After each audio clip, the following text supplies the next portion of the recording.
ভারতের পশ্চিমবঙ্গের জনপ্রিয় অভিনেত্রী মধুমিতা সরকারকে এবার বাংলাদেশের বড় পর্দায় দেখা যেতে পারে। পাখি চরিত্রে অভিনয়ের মাধ্যমে দুই বাংলার দর্শকের হৃদয় জয় করা এই অভিনেত্রীকে নির্মাতা মোহাম্মদ ইকবালের নতুন সিনেমা গুলশানের চামেলিতে গুরুত্বপূর্ণ একটি চরিত্রে নেয়ার আলোচনা চলছে।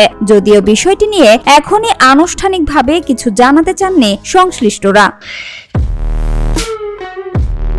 কলকাতার টেলিভিশন ও চলচ্চিত্রে পরিচিত মুখ মধুমিতা বোঝে না সে বোঝে না, কেয়ার করি না ও চিনি সহ একাধিক জনপ্রিয় কাজের মাধ্যমে দর্শকদের কাছে পরিচিতি পেয়েছেন।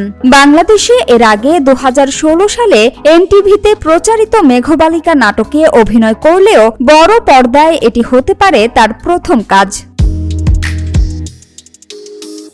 সংশ্লিষ্ট সূত্র জানায়, গুলশানের চামেলি হবে রাজনীতি, ক্ষমতার অপব্যবহার এবং অভিজাত সমাজের অন্ধকার দিককে ঘিরে নির্মিত একটি নারী কেন্দ্রিক সিনেমা।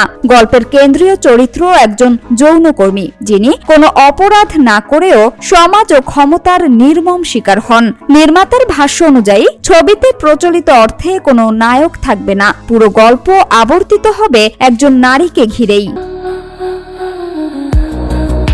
মধুমিতার সম্পৃক্ততা নিয়ে নির্মাতা মোহাম্মদ ইকবাল সরাসরি কিছু না বললেও জানিয়েছেন, কয়েকদিনের মধ্যেই আনুষ্ঠানিক ঘোষণা দেয়া হবে। উল্লেখ্য, 2020 সালেও গুলশানের চামেলি নির্মাণের ঘোষণা দেয়া হয়েছিল, তবে তা বাস্তবায়ন হয়নি। এবার নতুন পরিকল্পনায় সিনেমাটি নির্মাণের উদ্যোগ নেয় মধুমিতার সম্ভাব্য অভিষেক ঘিরে দুই বাংলার দর্শকদের মধ্যে কৌতূহল বেড়েছে। সামিয়া সুলতানা, ঢাকা ওয়াচ।